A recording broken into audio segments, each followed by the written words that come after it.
Hi hello welcome to a new video of bio ocean. Actually ഉണ്ടല്ലോ എൻ്റെ laptop പണി മുടക്കി 2 ദിവസമായിട്ട് അത് വർക്ക് ചെയ്യുന്നില്ല. അപ്പോൾ അതുകൊണ്ട് ഇന്ന് നമ്മളുടെ കയ്യിലുള്ള ഒരു പവർ പോയിൻ്റ് വെച്ചിട്ടാണ് ഇന്ന് പഠിക്കാൻ വേണ്ടി പോകുന്നത്. ആൻഡ് യൂണിറ്റ് 5 ടോപ്പിക്കായിരിക്കും നമ്മൾ പഠിക്കുന്നുണ്ടാവുക. ലാപ്ടോപ്പ് വന്നു കഴിയുമ്പം നിങ്ങൾക്ക് ആ പഴയ സ്ലൈഡ്സും അങ്ങനത്തെ ഒരു എന്താ പറയുക തീംസൊക്കെ കിട്ടും. ഇന്നത്തെ ഈ വീഡിയോയ്ക്കകത്ത് ഞാൻ പണ്ടെപ്പോഴോ ചെയ്തു വെച്ചിരുന്ന ഒരു പവർ പോയിൻ്റാണിത്. എനിക്ക് തോന്നുന്നു ഞാൻ സെറ്റ് പഠിച്ചിരുന്ന സമയത്തെ പവർ പോയിൻ്റ് ആണെന്ന് തോന്നുന്നു. അപ്പോൾ ആ പവർ പോയിൻറ്റിൽ അത്ര അങ്ങോട്ടൊരു എന്താ പറയുക ഭയങ്കര നല്ല ഫോണ്ടോ ബാക്ക്ഗ്രൗണ്ട് നല്ലതോ അങ്ങനെയൊന്നുമില്ല.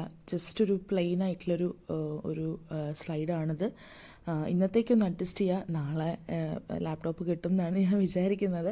എന്തായാലും എനിക്ക് നമ്മളുടെ സീരീസിൻ്റെ ഒരു ദിവസം ഇങ്ങനെ ഒരു ബ്രേക്ക് പോലെ എടുക്കാനായിട്ട് തോന്നിയില്ല. അതുകൊണ്ടാണ് ഞാനിപ്പോൾ ഇതെങ്കിലും ഇതായിക്കോട്ടെ എന്ന് വിചാരിച്ചിട്ട് അപ്ലോഡ് ചെയ്യുന്നത്. അപ്പോൾ യൂണിറ്റ് 5 നമുക്ക് ബയോടെക്നോളജി എന്ന് പറഞ്ഞിട്ടൊരു മൊഡ്യൂൾ പഠിക്കാനുണ്ട്. അപ്പോൾ ആ മൊഡ്യൂളിനകത്തെ ഒരു ടോപ്പിക്കാണ് നമ്മൾ പഠിക്കുന്നുണ്ടാവുക. ആൻഡ് ദാറ്റ് ഈസ് PCR എന്ന് പറഞ്ഞാൽ പോളിമറൈസ് ചെയിൻ റിയാക്ഷൻ. സിലബസിനകത്ത് DNA ആംപ്ലിഫിക്കേഷൻ യൂസിങ് PCR എന്നുള്ള രീതിയിലാണ് കൊടുത്തേക്കുന്നത്. കാരണം നമ്മൾ DNA ആംപ്ലിഫൈ ചെയ്യാൻ വേണ്ടി അല്ലെങ്കിൽ DNAയുടെ ഒരുപാട് കോപ്പീസ് ഉണ്ടാക്കാൻ വേണ്ടി യൂസ് ചെയ്യുന്ന ഒരു പ്രൊസീജിയറാണ് PCR എന്ന് പറയുന്നത്. അപ്പോൾ അതെങ്ങനെയാണ് ചെയ്യുന്നുണ്ടാവുക എന്നുള്ളതാണ് നമ്മൾ പഠിക്കേണ്ടതായിട്ടുള്ളത്. നമ്മൾ ചെറിയ ക്ലാസ് മുതലേ പഠിച്ചേക്കുന്ന ഒരു കാര്യമാണ്. ഒരല്പം ഡെപ്തിൽ നമ്മളിവിടെ പഠിക്കണു എന്നുള്ളത് മാത്രം. ഓക്കെ, അപ്പോൾ ഇന്ന് നമ്മൾ പഠിക്കാൻ വേണ്ടി പോകുന്നത് ദാറ്റ് ഈസ് PCR മാത്രമേ പഠിക്കുന്നുള്ളൂ കേട്ടോ. അത്യാവശ്യം ഉണ്ട് ഈ ടോപ്പിക്ക്. അപ്പോൾ PCR നമുക്ക് നോക്കാം. PCRൻ്റെ ഫുൾ ഫോം വരുന്നത് polymerase chain reaction. I hope covid സമയമൊക്കെ നിങ്ങൾ ഓർക്കുന്നുണ്ടായിരിക്കും. കോവിഡ് സമയത്ത് നമ്മൾ ഈ RT-PCR ഒക്കെ ചെയ്തിരുന്നു. അത് ആക്ച്വലി ഇതാണ് കേട്ടോ. ഈ റിവേഴ്സ് ട്രാൻസ്ക്രിപ്റ്റേഴ്സ് ഒക്കെ പറഞ്ഞിട്ടുള്ള എൻസൈം യൂസ് ചെയ്തിട്ട് നടത്തിയിരുന്നതായിരുന്നു ഈ RT-PCR എന്ന് പറഞ്ഞിട്ടുള്ള ആ ഒരു വെറൈറ്റി. അപ്പോൾ ഇവിടെ നമ്മൾ കോമൺ PCR എന്താ, അതിൻ്റെ ഡിഫറെൻറ്റ് ടൈപ്സ്, ആപ്ലിക്കേഷൻസ്, ലിമിറ്റേഷൻ, അങ്ങനത്തെ ഒരു രീതിയിലായിരിക്കും പഠിക്കുന്നുണ്ടാവുക. ഓക്കെ, അപ്പോൾ PCRൻ്റെ പ്രൊസീജിയറിലോട്ട് നോക്കാം. നമുക്ക് 3 സ്റ്റെപ്സാണ് PCRനുള്ളത്. ഒന്നാമത്തെ സ്റ്റെപ്പ് ഒബ്വിയസ്ലി ഡീനേച്ചറേഷൻ. നമ്മൾ DNA ഇങ്ങനെ അൺവൈൻഡ് ചെയ്യുന്ന അല്ലെങ്കിൽ സെപ്പറേറ്റ് ചെയ്യുന്ന ആ ഒരു പ്രോസസ്സ്. Then comes annealing. രണ്ടാമത്തെ സ്റ്റെപ്പാണ് അനീലിംഗ് എന്ന് പറയുന്നത്. മൂന്നാമത്തെ സ്റ്റെപ്പാണ് പ്രൈമർ എക്സ്റ്റൻഷൻ എന്ന് പറയുന്നത്. ചുമ്മാ എക്സ്റ്റൻഷൻ എന്ന് പറഞ്ഞാൽ മതി. പ്രൈമർ യൂസ് ചെയ്തിട്ടാണ് നമ്മളത് എക്സ്റ്റെൻഡ് ചെയ്തിട്ടുണ്ടാവുക. അതുകൊണ്ട് മാത്രമാണ് നമ്മളിതിനെ പ്രൈമർ എക്സ്റ്റൻഷൻ എന്ന് പറഞ്ഞിട്ട് വിളിക്കുന്നത് കേട്ടോ. ഓക്കെ, അപ്പോൾ നമ്മൾ PCR സ്റ്റാർട്ട് ചെയ്യുന്ന സമയത്ത് നമ്മളുടെ കയ്യിലൊരു DNA ഉണ്ടായിരിക്കും അല്ലേ. ആ DNA കംപ്ലീറ്റ് ആയിട്ടൊന്നും നമ്മളിങ്ങനെ ആംപ്ലിഫൈ ചെയ്യത്തില്ല. നമ്മൾ അതിൽ നിന്ന് ചെറിയൊരു സെഗ്മെൻറ്റ് എടുത്തിട്ടായിരിക്കും പലപ്പോഴും നമ്മൾ ആംപ്ലിഫൈ ചെയ്യുന്നുണ്ടായിരിക്കുക. അപ്പോൾ നമ്മൾക്ക് PCR ചെയ്യണമെന്നുണ്ടെങ്കിൽ നമ്മൾക്ക് ഏറ്റവും മിനിമമായിട്ട് വേണ്ട ഒരു സംഗതി എന്ന് പറയുന്നത് എന്താണോ അല്ലെങ്കിൽ ഏത് സെഗ്മെൻ്റ് ആണോ നമ്മൾ ആംപ്ലിഫൈ ചെയ്യാൻ ഉദ്ദേശിക്കുന്നത് ആ DNA സെഗ്മെൻറ്റ് വേണം. അത് കൂടാതെ നമ്മൾക്ക് വേണ്ടത് 2 പ്രൈമർ മോളിക്യൂൾസ് ആണ്. പ്രൈമർ എന്ന് പറഞ്ഞു കഴിഞ്ഞാൽ ഒരു ഷോർട്ട് സ്ട്രെച്ച് ഓഫ് RNA അല്ലെങ്കിൽ ഒലിഗോ ന്യൂക്ലിയോടൈഡിൻ്റെ ഒക്കെ ഒരു പകർപ്പിനെയാണ് നമ്മൾ പ്രൈമർ എന്നൊക്കെ പറഞ്ഞിട്ട് വിളിക്കുക. ഓക്കെ, പിന്നെ അതുപോലെ തന്നെ നമ്മൾക്ക് ട്രൈഫോസ്ഫേറ്റ്സ് വേണം ആൻഡ് DNA പോളിമറൈസ് വേണം. ഇതെല്ലാം കൂടെ നമ്മൾ ഒന്ന് മിക്സ് ചെയ്യുമ്പോഴത്തേക്കുമാണ് ആക്ച്വലി നമ്മൾക്ക് PCR നടത്തിയെടുക്കാനായിട്ട് സാധിക്കുന്നുണ്ടായിരിക്കുക. ഓക്കെ, അപ്പോൾ അതിന് കുറച്ച് എന്താ പറയുക ഒപ്റ്റിമമായിട്ടുള്ള കണ്ടീഷൻസൊക്കെ നമ്മൾ പ്രൊവൈഡ് ചെയ്യേണ്ടതായിട്ടൊക്കെ ഉണ്ട്. അതെല്ലാം നമ്മൾ വഴിയെ പഠിക്കും. മിനിമലി നമ്മൾക്ക് DNAയുടെ സെഗ്മെൻറ്റ് വേണം. അതുപോലെ തന്നെ നമുക്ക് ട്രൈഫോസ്ഫേറ്റ്സ് വേണം, പ്രൈബോസ് വേണം, പിന്നെ DNA പോളിമറൈസസ് പറഞ്ഞിട്ടുള്ള എൻസൈംസ് വേണം. അങ്ങനെ കുറച്ച് സാധനങ്ങളാണ് വേണ്ടത്. ഓക്കെ, അപ്പോൾ നമുക്ക് ഏറ്റവും ആദ്യത്തെ സ്റ്റെപ്പിലോട്ട് പോകാം. ദാറ്റ് ഈസ് ലൈക്ക് ഞാനിവിടെ ഈ ഒരു സൈഡിൽ നിങ്ങൾക്ക് ഈ ഒരു പിക്ചറിനകത്ത് നിങ്ങൾക്ക് കാണാൻ പറ്റും. വേണ്ട കാര്യങ്ങൾ 5 എണ്ണം ഞാൻ അവിടെ മെൻഷൻ ചെയ്തിട്ടുണ്ട്. ഒരു ടെംപ്ലേറ്റ് DNA എന്ന് പറഞ്ഞാൽ നമ്മൾ യൂസ് ചെയ്യുന്ന സെഗ്മെൻറ്റ്, പിന്നെ ഒളിഗോ ന്യൂക്ലിയോടൈഡ് എന്ന് പറയുന്ന പ്രൈമേഴ്സ് വേണം, പിന്നെ ഒരു എൻസൈം വേണം that is called as DNA polymerase, പിന്നെ അതുപോലെ തന്നെ DNTP എന്ന് പറഞ്ഞു കഴിഞ്ഞാലുണ്ടല്ലോ ഡിയോക്സി റൈബോസ് ട്രൈഫോസ്ഫേറ്റ്സ് എന്ന് പറഞ്ഞിട്ടുള്ള സംഭവമാണ്. ആൻഡ് പിന്നെ അതുപോലെ തന്നെ ഒരു pH പ്രൊവൈഡ് ചെയ്യാൻ വേണ്ടിയിട്ടുള്ളൊരു ബഫർ വേണം. അതുപോലെ തന്നെ ലൈക്ക് മെഗ്നീഷ്യം അയോൺസ് ഒക്കെ നമ്മൾ പ്രൊവൈഡ് ചെയ്യണം. അതിന് വേണ്ടിയിട്ടായിട്ടുള്ള ബഫേഴ്സും കാര്യങ്ങളൊക്കെ ഇവിടെ ആവശ്യമായിട്ട് വരും. ഇനി ഫസ്റ്റ് സ്റ്റെപ്പിലോട്ട് പോവാം. That is denaturation. അപ്പോൾ ഇവിടെ നമ്മൾ എന്താ ചെയ്യുന്നതെന്ന് വെച്ച് കഴിഞ്ഞാൽ നമ്മളുടെ കയ്യിൽ ഒരു റിയാക്ഷൻ മിക്സ്ചർ ഉണ്ടായിരിക്കും. ആ മിക്സ്ചർ നമ്മൾ ചൂടാക്കുക ചെയ്യുക. ചൂടാക്കുന്നതിനൊരു സ്പെസിഫിക് ടെമ്പറേച്ചർ ഉണ്ട്. That is 90 to 98 degree Celsius. ഇതിൻ്റെ ഇൻ ബിറ്റ്വീനുള്ളൊരു 94 ഡിഗ്രി സെൽഷ്യസ് ആക്യുറേറ്റ്ലി നമ്മൾ യൂസ് ചെയ്യാറുണ്ട്. അവിടെ വെച്ചിട്ടാണ് പൊതുവെ ഈ ഒരു 94 എന്നുള്ള ആ ഒരു റേഞ്ചിൽ വെച്ചിട്ടാണ് പൊതുവെ DNA ഡീനേച്ചർ ചെയ്യുന്നുണ്ടാവുക. ആൻഡ് ഈ ഡീനേച്ചറേഷൻ എന്ന് പറയുന്നതിന് യൂഷ്വലി 2 മിനിറ്റ് സമയം എടുക്കും. 94 ഡിഗ്രി സെൽഷ്യസിലിട്ട് ഹീറ്റ് ചെയ്യുകയാണെന്നുണ്ടെങ്കിൽ DNA ഡീനേച്ചർ ചെയ്ത് കിട്ടാൻ വേണ്ടിയിട്ട് 2 മിനിറ്റ് സമയമാണ് എടുക്കുന്നുണ്ടാവുക. ഓക്കെ, അപ്പോൾ ഡബിൾ സ്റ്റാൻഡേർഡ് ആയിട്ടുള്ള DNAക്ക് നമ്മൾ ഇതുപോലെ ഒരു 94 ഡിഗ്രി സെൽഷ്യസ് ടെമ്പറേച്ചറൊക്കെ 2 മിനിറ്റ് കൊടുക്കുമ്പോഴത്തേക്ക് അത് സെപ്പറേറ്റ് ആയിട്ട് എന്തായിട്ട് മാറും, 2 ഡിഫറെൻ്റ് ആയിട്ടുള്ള സ്ട്രാൻഡ്സ് ആയിട്ട് മാറും. അൺവൈൻഡ് ചെയ്ത് 2 ഡിഫറെൻറ്റ് സ്ട്രാൻഡ്സ് ആയിട്ട് സെപ്പറേറ്റ് ചെയ്ത് കിട്ടും. ഓക്കെ, ഇനി നമ്മൾക്ക് വരുന്ന മറ്റൊരു സ്റ്റെപ്പാണ് that is actually called as annealing. Annealing എന്ന് പറഞ്ഞിട്ടൊരു സ്റ്റെപ്പ് ഉണ്ട് നമ്മൾക്ക്. അപ്പോൾ ഈ അന്നീലിങ്ങിനകത്ത് നമ്മൾ ചെയ്യുന്നതെന്ന് വെച്ച് കഴിഞ്ഞാൽ മിക്സ്ചറിനെ നമ്മളൊന്ന് കൂൾ ഡൗൺ ചെയ്യുകയാണ് ചെയ്യുന്നുണ്ടായിരിക്കുക. മിക്സ്ചറിനെ കൂൾ ഡൗൺ ചെയ്യുന്നതിന് വേണ്ടിയിട്ട് നമുക്കൊരു അല്പം ലോവർ എമൗണ്ടിലുള്ളൊരു ടെമ്പറേച്ചർ മതി കേട്ടോ. കുറച്ചും കൂടെ കുറവ് ടെമ്പറേച്ചർ നമ്മൾക്ക് മതി. നമ്മൾ ഈ 94 ഡിഗ്രി സെൽഷ്യസ് എടുത്തിരുന്ന അത്രയും ടെമ്പറേച്ചറിൻ്റെ ആവശ്യകത നമ്മൾക്കിവിടെ ഇല്ല. അപ്പോൾ ഇവിടെ നമ്മൾ കൊടുക്കുന്ന ടെമ്പറേച്ചർ എന്ന് പറയുന്നത് ഏകദേശം 40 മുതൽ 60 ഡിഗ്രി സെൽഷ്യസ് വരെയാണ്. ഓക്കെ, ആൻഡ് ഈ ഒരു ടെമ്പറേച്ചറിൽ പ്രോപ്പറായിട്ട് പ്രൈമേഴ്സിനെ എന്ത് ചെയ്യാൻ പറ്റും, അനീൽ ചെയ്യാൻ വേണ്ടിയിട്ട് സാധിക്കും. ഈ പ്രൈമേഴ്സ് വന്ന് അനീൽ ചെയ്യുന്നത് നമ്മളുടെ കയ്യിലുള്ള ആ DNA സെഗ്മെൻ്റ് ഉണ്ടല്ലോ, അതിന് കോംപ്ലിമെൻ്ററി ആയിട്ടുള്ള സീക്വൻസസ് എവിടെയാണോ ഈ പ്രൈമറിലുള്ളത് ആ പ്രൈമർ ആ കോംപ്ലിമെൻ്ററി സീക്വൻസിൽ വന്നിട്ട് ബൈൻഡ് ചെയ്യും. പിടികിട്ടിയോ? പ്രൈമർ എന്ന് പറയുന്ന ഒരു ഷോർട്ട് സ്ട്രെച്ച് അല്ലേ, അതിന് ആക്ച്വലി കോംപ്ലിമെൻ്ററി ആയിട്ടുള്ള ഏത് ഏരിയ ആണോ നമ്മളുടെ DNAക്കകത്തുള്ളത് അവിടെ ചെന്നിട്ട് എന്ത് ചെയ്യും, ഈ ഒരു ടെമ്പറേച്ചറിൽ അത് അനീൽ ചെയ്യുന്നുണ്ടായിരിക്കുക. ആൻഡ് പൊതുവേ നമ്മളുടെ ഈ സീക്വൻസസ് നമുക്ക് കാണാൻ പറ്റുന്നുണ്ടായിരിക്കുക 2 സ്ട്രാൻഡ്സിൻ്റെയും 3' എൻഡിലായിരിക്കും ആ ഒരു ഡിസൈഡ് ആയിട്ടുള്ള കോംപ്ലിമെൻ്ററി സീക്വൻസസ് നമുക്ക് കാണാനായിട്ട് പറ്റുന്നുണ്ടായിരിക്കാം. ഓക്കെ, ആൻഡ് ഈ ഒരു പ്രോസസ്സ് നടത്തിയെടുക്കാൻ വേണ്ടിയിട്ട് യൂഷ്വലി 1 മിനിറ്റ് മതി. ആൻഡ് ഈ പ്രൈമർ എന്ന് പറയുന്നതിൻ്റെ കോൺസെൻട്രേഷൻ ടെംപ്ലേറ്റ് DNAനേക്കാൾ നമ്മൾ കുറച്ചും കൂടെ കൂടുതലായിരിക്കും കീപ്പ് ചെയ്യുന്നുണ്ടായിരിക്കുക ഓൾവേസ്. അങ്ങനെ വരുമ്പോഴത്തേക്ക് എന്ത് പറ്റുമെന്നറിയോ, പ്രൈമർ ടെംപ്ലേറ്റും തമ്മിലൊരു ഹൈബ്രിഡ് ഫോം ചെയ്യും. ആൻഡ് അത് ഫോം ചെയ്ത് കഴിഞ്ഞ് കഴിഞ്ഞാൽ പിന്നീട് ഈ ടെംപ്ലേറ്റ് സ്ട്രാൻഡ്സിനെ അനീൽ ചെയ്യാനൊക്കെ കുറച്ചും കൂടെ ഹെൽപ്ഫുൾ ആയിരിക്കും. അപ്പോൾ എന്തിനാണ് നമ്മൾ ഈ പ്രൈമറിൻ്റെ കോൺസെൻട്രേഷൻ കുറച്ചും കൂടെ കൂടുതൽ വെക്കുന്നതെന്ന് ചോദിച്ചു കഴിഞ്ഞാൽ പ്രൈമറും ടെംപ്ലേറ്റിൻ്റെയും ഒരു ഹൈബ്രിഡ് ഫോം ചെയ്യാൻ വേണ്ടിയിട്ടാണ്. അത് ആക്ച്വലി എന്തിൽ ഹെൽപ്പ് ചെയ്യും, അന്നീലിംഗ് എന്ന് പറഞ്ഞ പ്രോസസ്സിന്. അത് എപ്പോഴെങ്കിലും നമ്മൾ ചെയ്യുവാണ് അന്നീൽ ചെയ്യുവാണെങ്കിൽ അതിനകത്ത് നമ്മൾക്ക് യൂസ് ചെയ്യാനായിട്ട് പറ്റും. ഓക്കെ, ഇവിടെ ആ പിക്ചറിൽ കാണാൻ നിങ്ങൾക്ക് ഡീനേച്ചർ ചെയ്തിട്ടുള്ള ആ ഒരു 2 ഡിഫറെൻ്റ് ആയിട്ടുള്ള സ്ട്രാൻഡ്സാണ് നിങ്ങൾ ആ ഒരു പിങ്ക് കളറിലെ പിക്ചറിൽ കാണുന്നത്. അതിനുശേഷം നിങ്ങൾ വന്ന് നോക്കിയാൽ കാണാൻ പറ്റും അനീലിംഗ് എന്ന് പറഞ്ഞ സ്റ്റേജിനകത്ത് നമ്മളൊരു ടെമ്പറേച്ചർ പ്രൊവൈഡ് ചെയ്ത് കൊടുക്കുന്നുണ്ട്. That is in between 40 to 60 degree Celsius. Primer വന്ന് അറ്റാച്ച് ചെയ്യുന്നത് യൂഷ്വലി അതിന് കോംപ്ലിമെൻ്ററി ആയിട്ടുള്ള ബേസിസ് DNAയിൽ എവിടെയാണോ അവിടെയാണ്. പക്ഷേ ആ കോംപ്ലിമെൻ്ററി സീക്വൻസസ് എവിടെ കാണാം, DNAയിൽ പൊതുവെ 3' എൻഡിൽ കാണാം. അതുകൊണ്ടാണ് 2 ഓപ്പോസിറ്റ് സൈഡ്സിൽ പ്രൈമർ പോയിട്ട് വരച്ചു വെച്ചേക്കുന്നത്. കാരണം ഒരു സ്ട്രാൻഡിൻ്റെ ഒരു DNA സ്ട്രാൻഡിൻ്റെ 3' അതിന് ഓപ്പോസിറ്റ് ആയിരിക്കുമല്ലോ മറ്റേ സ്ട്രാൻഡിൻ്റെ 3' വരുന്നത്. അതുകൊണ്ടാണ് 2 ഓപ്പോസിറ്റ് സൈഡിൽ വരച്ചു വെച്ചേക്കുന്നത് കേട്ടോ. അപ്പോൾ ഇങ്ങനെ 3' എൻഡിലായിരിക്കും പ്രൈമർ ജോയിൻ ചെയ്യാമെന്നുള്ളൊരു ഐഡിയ ഉണ്ടാവണം. ടെമ്പറേച്ചറിനെ പറ്റിയിട്ടുള്ളൊരു ഐഡിയ ഉണ്ടാവണം. ഇതിനെടുക്കുന്ന സമയം 1 മിനിറ്റ് ആണെന്നുള്ളൊരു ഐഡിയ ഉണ്ടാവണം. അതുപോലെ തന്നെ പ്രൈമർ DNA ടെംപ്ലേറ്റ് ഹൈബ്രിഡ് ഉണ്ടാക്കാൻ വേണ്ടിയിട്ട് നമ്മൾ ഈ പ്രൈമറിൻ്റെ കോൺസെൻട്രേഷൻ കുറച്ചും കൂടെ കൂടുതലായിട്ട് കീപ്പ് ചെയ്യും എന്നുള്ളതും കൂടെ ഒന്ന് ഓർത്ത് വെക്കണം കേട്ടോ. പ്രൈമർ DNA ടെംപ്ലേറ്റ് ഹൈബ്രിഡ് അല്ലെങ്കിൽ പ്രൈമർ ടെംപ്ലേറ്റ് ഹൈബ്രിഡ് എന്ന് പറഞ്ഞാലും മതി, ആ ഒരു വാക്ക് ഓർത്ത് വെച്ചേക്കണം. Okay, yes. ഇനി 3ാമത്തെ സ്റ്റെപ്പാണ് പ്രൈമർ എക്സ്റ്റൻഷൻ എന്ന് പറയുന്നത്. ഇവിടെ നമ്മൾ ടെമ്പറേച്ചർ ഒന്ന് അഡ്ജസ്റ്റ് ചെയ്യുന്നുണ്ട്. അതെന്തിനാന്ന് വെച്ച് കഴിഞ്ഞാൽ DNA പോളിമറൈസ് സിന്തസൈസ് ചെയ്യാൻ വേണ്ടിയിട്ടാണ്. അപ്പോൾ അങ്ങനെ വരുമ്പോഴത്തേക്കും ഈ നമ്മളുടെ കോംപ്ലിമെൻ്ററി സ്ട്രാൻഡ്സ് ഉണ്ടല്ലോ, ഈ കോംപ്ലിമെൻ്ററി സ്ട്രാൻഡ്സ് അത് സിന്തസൈസ് ചെയ്യും. എങ്ങനെ സിന്തസൈസ് ചെയ്യുമെന്ന് ചോദിച്ചു കഴിഞ്ഞാൽ പ്രൈമറിനകത്ത് ഒരു 3' OH എൻഡ് ഉണ്ടായിരിക്കും. 3' OH എൻഡ് ഫ്രീ ആയിട്ടുണ്ടായിരിക്കും. അത് യൂസ് ചെയ്തിട്ടായിരിക്കും DNA പോളിമറൈസ് കോംപ്ലിമെൻ്ററി ആയിട്ടുള്ള സ്ട്രാൻഡ്സ് ഇങ്ങനെ സിന്തസൈസ് ചെയ്ത് പോകുന്നുണ്ടായിരിക്കാം. നമ്മൾ DNA റെപ്ലിക്കേഷൻ പഠിച്ചപ്പോൾ അവിടെ ഒരു DNA പോളിമറൈസ് ആഡ് ചെയ്ത് കൊടുക്കും. ആ DNA പോളിമറൈസ് ഇതുപോലെ തന്നെ പ്രൈമറിനനുസരിച്ച് ബാക്കിയുള്ള കോംപ്ലിമെൻ്ററി ആയിട്ടുള്ള സ്ട്രാൻഡിങ്ങിനെ സിന്തസൈസ് ചെയ്ത് പോകുന്ന പോലെ തന്നെ ഇവിടെ നമ്മൾ ടെമ്പറേച്ചർ അഡ്ജസ്റ്റ് ചെയ്യുമ്പോൾ അഗൈൻ ഇവിടെ ഒരു പോളിമറൈസ് തന്നെയാണ്. ആൻഡ് പ്രൈമറിൻ്റെ 3' OH പ്രൈമറിൻ്റെ 3' നേരത്തെ പറഞ്ഞത് എന്താ, DNAയുടെ 3' പോയി പ്രൈമർ അറ്റാച്ച് ചെയ്യുന്നു എന്നുള്ളതാണ്. ഇവിടെ നമ്മൾ പറയുന്നത് എന്താ, പ്രൈമറിൻ്റെ 3' ഒരു OH ഉണ്ട്. ആ OHനോട് അസോസിയേറ്റ് ചെയ്തിട്ടായിരിക്കും പോളിമറൈസ് ബാക്കിയുള്ള കോംപ്ലിമെൻ്ററി സ്ട്രാൻഡ്സിനെ സിന്തസൈസ് ചെയ്യുന്നുണ്ടായിരിക്കുക. ആൻഡ് യൂഷ്വലി ഈ ഒരു എക്സ്റ്റൻഷൻ എന്ന് പറയുന്ന പ്രോസസ്സ് നടക്കാൻ വേണ്ടിയിട്ട് 2 മിനിറ്റ് സമയമാണ് എടുക്കുന്നത്. ആൻഡ് ടെമ്പറേച്ചർ എന്ന് പറയുന്നത് ഏകദേശം 72 ഡിഗ്രി സെൽഷ്യസ് ആണ് വരിക. ആൻഡ് ഇവിടെ നമ്മൾ യൂസ് ചെയ്യുന്ന പോളിമറൈസ് എന്ന് പറയുന്നത് ഒരു വ്യത്യസ്തമായിട്ടുള്ളൊരു പോളിമറൈസ് ആണ്. ടാക് പോളിമറൈസ് എന്ന് പറയും. തെർമസ് അക്വാറ്റിക്കസ് എന്ന് പറഞ്ഞ ബാക്ടീരിയനെ നമ്മൾ എടുത്തേക്കുന്നതാണ് ഈ പോളിമറൈസ്, ഐസൊലേറ്റ് ചെയ്ത് എടുത്തേക്കുന്നതാണ്. അപ്പോൾ തെർമസിൻ്റെ ടീയും അക്വാറ്റിക്കസിൻ്റെ എക്യും കൂടെ ചേർത്തിട്ടാണ് ആ ടാക് എന്നുള്ളൊരു പേര് വന്നേക്കുന്നത് കേട്ടോ. അപ്പോൾ ടാക് പോളിമറൈസ് പൊതുവെ നമ്മളുടെ DNA സെഗ്മെൻറ്റിനെ നല്ലപോലെ ആംപ്ലിഫൈ ചെയ്യും. ഏകദേശം 2 KB വരെയൊക്കെ അത് ആംപ്ലിഫൈ ചെയ്യാനായിട്ട് കേപ്പബിൾ ആണ് ഈ ടാക് പോളിമറൈസ് എന്ന് പറയുന്നത്.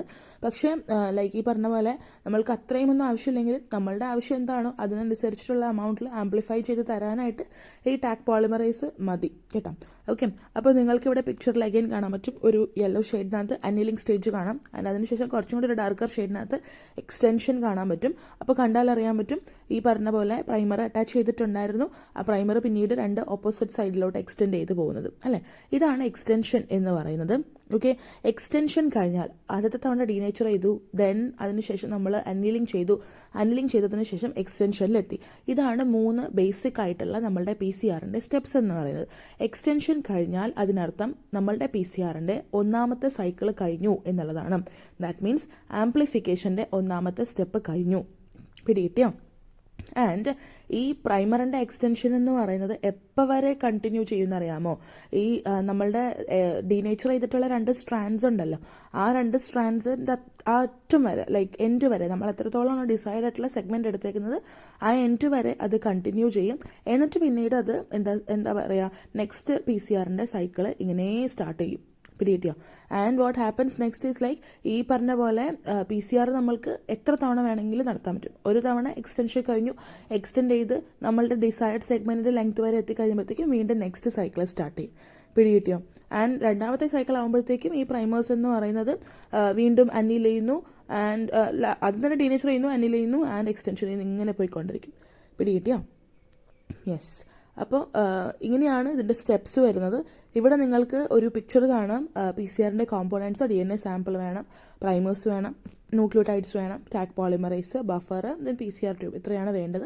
അപ്പോൾ നമ്മൾ ഒരു 95 ഡിഗ്രി സെൽഷ്യസ് കൊടുത്തു കഴിഞ്ഞാൽ സ്ട്രാൻഡ്സ് സെപ്പറേറ്റ് ചെയ്യുന്ന ഡീനേച്ചറേഷൻ നടക്കും. ദെൻ ഒരു 55 ഡിഗ്രി സെൽഷ്യസ് കൊടുത്തു കഴിഞ്ഞാൽ പ്രൈമേഴ്സ് ബൈൻഡ് ചെയ്യും ടെംപ്ലേറ്റുമായിട്ട്. അതിനെയാണ് നമ്മൾ അനിലിംഗ് എന്ന് പറയുന്നത്. ആൻഡ് 72 ഡിഗ്രി സെൽഷ്യസിൽ ഏകദേശം പുതിയ സ്ട്രാൻഡ്സ് സിന്തസൈസ് ചെയ്യും. ഇതിന് നമ്മൾ എക്സ്റ്റൻഷൻ എന്ന് പറഞ്ഞിട്ട് വിളിച്ചു. ഓക്കെ, ഇനി നമ്മൾ PCR-ൻ്റെ പ്രൈമേഴ്സിലോട്ടാണ് പോകുന്നത്. PCR-ൻ്റെ പ്രൈമേഴ്സ് എന്ന് പറഞ്ഞു കഴിഞ്ഞാലുണ്ടല്ലോ, ഈ പ്രൈമർ ഉണ്ടെന്നുണ്ടെങ്കിൽ നമ്മൾക്ക് ഒരു സിംഗിൾ DNA സീക്വൻസിനെയോ ഫ്രാഗ്മെൻറ്റിനെയോ ഒക്കെ ആംപ്ലിഫൈ ചെയ്യാനായിട്ട് പറ്റും. നമ്മളുടെ DNA മോളിക്യൂളിൻ്റെ ഏത് റീജിയനിലുള്ള ഒരു ഫ്രാഗ്മെൻ്റ് ആയിക്കോട്ടെ, ഒരു സീക്വൻസ് ആയിക്കോട്ടെ, എല്ലാത്തിനെയും നമ്മൾക്ക് ആംപ്ലിഫൈ ചെയ്യാനായിട്ട് ഈ പ്രൈമറിനെ കൊണ്ട് സാധിക്കും. ആൻഡ് പ്രൈമർ യൂഷ്വലി നമ്മളുടെ DNA മോളിക്യൂളിൻ്റെ ആ ഒരു ടാർജറ്റ് ആയിട്ടുള്ള ഒരു സീക്വൻസ് ഉണ്ടായിരിക്കും. ആ സീക്വൻസിൽ ചെന്നിട്ടായിരിക്കും അറ്റാച്ച് ചെയ്യുന്നുണ്ടായിരിക്കുക. ഈ പ്രൈമറിൻ്റെ ലെങ്ത് ഒക്കെ ഭയങ്കര ഇമ്പോർട്ടൻ്റ് ആണ്. യൂഷ്വലി പ്രൈമറിന് ഏകദേശം 8 ബേസസ് ഒക്കെയാണ് ഒരു പ്രൈമറിനകത്ത് ഉണ്ടാവുക. അപ്പോൾ അങ്ങനെ വരുമ്പോഴത്തേക്കും അതിന് അറ്റാച്ച് ചെയ്യാനായിട്ട് ഏകദേശം നമ്മളുടെ എൻറ്റയർ ജീനോമിനകത്ത് 46,000 സൈറ്റ്സ് ഉണ്ടായിരിക്കും. ഈ 8 ബേസസ് മാത്രമുള്ള ഒരു ഒളിഗോ ന്യൂക്ലിയോടൈഡ് ആയിട്ടുള്ള പ്രൈമറിന് നമ്മളുടെ എൻറ്റയർ ഹ്യൂമൻ ജീനോമിൽ എത്രയോ ജീൻസും സംഭവങ്ങളൊക്കെ ഉള്ള എൻറ്റയർ ജീനോമിൽ 46,000-ഓളം സൈറ്റ്സിൽ അതിന് പോയിട്ട് എന്ത് ചെയ്യാൻ പറ്റും, അറ്റാച്ച് ചെയ്യാൻ പറ്റും. ഈ പ്രൈമറിൻ്റെ ലെങ്ത്തിന് ആക്ച്വലി നമ്മളുടെ PCR-ൻ്റെ എഫിഷ്യൻസിയിൽ ഭയങ്കര റോളൊക്കെ ഉണ്ട്. ആൻഡ് ഈ പ്രൈമറിൻ്റെ ലെങ്ത് അനുസരിച്ചിട്ടായിരിക്കും അതിന് എത്രത്തോളം കോപ്പീസ് പ്രൊഡ്യൂസ് ചെയ്യാൻ പറ്റും എന്നൊക്കെ ഉള്ളത് മനസ്സിലാക്കാൻ പറ്റുക. ആൻഡ് അതുപോലെ തന്നെ എത്രത്തോളം റേറ്റ് ഈ ഒരു റിയാക്ഷൻ ഉണ്ടാകും എന്നൊക്കെ ഉള്ളത് നമ്മൾ കണ്ടെത്തുന്നതൊക്കെ PCR-ൻ്റെ ലെങ്ത്തിനനുസരിച്ചിട്ടാണ്. പിടികിട്ടിയോ? ലെങ്ത് ഇൻക്രീസ് ചെയ്താൽ റേറ്റ് കുറയും എന്നാണ് പറയുക. അപ്പോൾ ലെങ്ത് കുറഞ്ഞു കഴിഞ്ഞാൽ റേറ്റ് കൂടും എന്നുള്ളൊരു ഐഡിയയിൽ ഒന്ന് ഓർത്ത് വെച്ചേക്കണം കേട്ടോ. അപ്പോൾ അതുകൊണ്ട് തന്നെ നമ്മൾ 30 ബേസസിൽ കൂടുതൽ ലെങ്ത്തുള്ള പ്രൈമേഴ്സ് ഒന്നും പൊതുവെ PCR ചെയ്യാൻ വേണ്ടിയിട്ട് യൂസ് ചെയ്യലില്ല. കാരണം കുറവ് ലെങ്ത് ആണെങ്കിലല്ലേ നമ്മൾക്ക് നല്ലപോലെ റിയാക്ഷൻ റേറ്റ് ഉണ്ടാവുള്ളൂ. നമ്മൾക്ക് റിയാക്ഷൻ റേറ്റ് അല്ലേ വേണ്ടത്. അതുകൊണ്ട് തന്നെ ഈ പറഞ്ഞ പോലെ കുറവ് ലെങ്ത്തുള്ള പ്രൈമേഴ്സ് ആയിരിക്കും നമ്മൾ പൊതുവെ എന്ത് ചെയ്യുന്നത്, ആക്ച്വലി യൂസ് ചെയ്യുന്നുണ്ടായിരിക്കുക. പിടികിട്ടിയോ? പിന്നെ പ്രൈമേഴ്സിൻ്റെ ഒരു പ്രത്യേകത എന്താണെന്ന് വെച്ച് കഴിഞ്ഞാൽ അതിന് സെൽഫായിട്ടുള്ളൊരു കോംപ്ലിമെൻ്ററി റീജിയൻസ് ഒന്നും പാടില്ല. കാരണം അങ്ങനെ ഒരു സെൽഫ് കോംപ്ലിമെൻ്ററി ആയിട്ടുള്ളൊരു റീജിയനൊക്കെ ഉണ്ടായി കഴിഞ്ഞാൽ ഒരു ഹെയർ പിൻ പോലെ ഒരു ലൂപ്പൊക്കെ അത് ഫോം ചെയ്യും. പ്രൈമറിൽ തന്നെ ഒരു ലൂപ്പൊക്കെ ഫോം ചെയ്യും. അപ്പോൾ അങ്ങനെ വരുമ്പോഴത്തേക്കും പ്രോപ്പറായിട്ട് PCR ഒന്നും നടക്കില്ല. അങ്ങനെ പിന്നെ ഒരു കാര്യം എന്താണെന്ന് വെച്ച് കഴിഞ്ഞാൽ നമ്മൾ ഈ യൂസ് ചെയ്യുന്ന പ്രൈമേഴ്സ് ഉണ്ടല്ലോ, അവർക്ക് അവരുടെ ഈ പറഞ്ഞ റീജിയൻസ് കോംപ്ലിമെൻ്ററി ആയിട്ട് വരുന്ന റീജിയൻസ് സെയിം ആവാനും പാടില്ല. കാരണം ആ പ്രൈമർ എന്ന് പറയുന്നത് രണ്ടും കൂടി ചേർത്തിട്ട് അത് ഡൈമർ മാതിരത്തെ ഒരു സിറ്റുവേഷനിലോട്ടൊക്കെ എത്താം. അപ്പോൾ അതുകൊണ്ട് തന്നെ ഈ രണ്ട് പ്രൈമേഴ്സ് നമ്മൾ യൂസ് ചെയ്യുന്നുണ്ടെങ്കിൽ അവരുടെ കോംപ്ലിമെൻ്ററി റീജിയൻസ് എന്ന് പറയുന്നത് ലൈക്ക് ഡിഫറെൻ്റ് ആയിരിക്കണം. അവർക്ക് സെയിം ആയിട്ടുള്ള കോംപ്ലിമെൻ്ററി റീജിയൻസ് വരാൻ പാടില്ല. അങ്ങനെ വന്നു കഴിഞ്ഞാൽ എന്ത് ഫോം ചെയ്യും? പ്രൈമർ ഡൈമർ ഫോം ചെയ്യും എന്നുള്ള കാര്യം കൂടെ ഒന്ന് ഓർക്കണം. Okay, yes. ഇനി നമ്മൾക്ക് അന്നീലിങ്ങിൻ്റെ ടെമ്പറേച്ചറിൻ്റെ കാര്യം ഒന്ന് ഓർത്തേക്കാം. ഒരു ഐഡിയൽ ടെമ്പറേച്ചർ നമ്മൾക്ക് ഏറ്റവും അത്യാവശ്യമാണ് ഈ പ്രോസസ്സ് നടക്കാൻ വേണ്ടിയിട്ട്. ഈ പറഞ്ഞ പോലെ പ്രൈമറും ടെംപ്ലേറ്റും ഒക്കെ ഈ പറഞ്ഞ കറക്റ്റ് രീതിയിൽ എക്സ്റ്റെൻഡ് ചെയ്യാൻ വേണ്ടിയിട്ടും അന്നീലിങ് സംഭവിക്കാൻ വേണ്ടിയിട്ടും ഒക്കെ ഒരു ടെമ്പറേച്ചർ ഈസ് നെസസറി. പിടികിട്ടിയോ?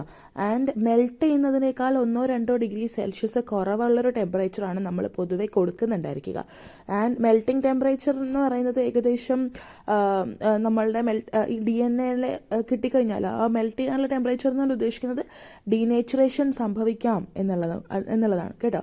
മെൽറ്റിംഗ് ടെമ്പറേച്ചറിലോട്ട് എത്തിക്കഴിഞ്ഞാൽ അതെന്തിലേക്ക് ലീഡ് ചെയ്യും? ഒബ്വിയസ്ലി അത് ഡീനേച്ചറേഷനിലേക്കൊക്കെ ലീഡ് ചെയ്യാനുള്ളൊരു ചാൻസ് ഉണ്ട്. ഇനി PCR-ൻ്റെ എഫിഷ്യൻസി എന്ന് പറഞ്ഞു കഴിഞ്ഞാൽ എത്രത്തോളം കോപ്പീസ് അതിന് ഉണ്ടാക്കാനായിട്ട് പറ്റും. ഓക്കെ, ഒരു ഇത്ര നമ്പർ ഓഫ് സൈക്കിൾസ് PCR കഴിഞ്ഞു എന്നിട്ട് അതിന് എത്ര നമ്പർ ഓഫ് കോപ്പീസ് ഉണ്ടാക്കാൻ പറ്റി.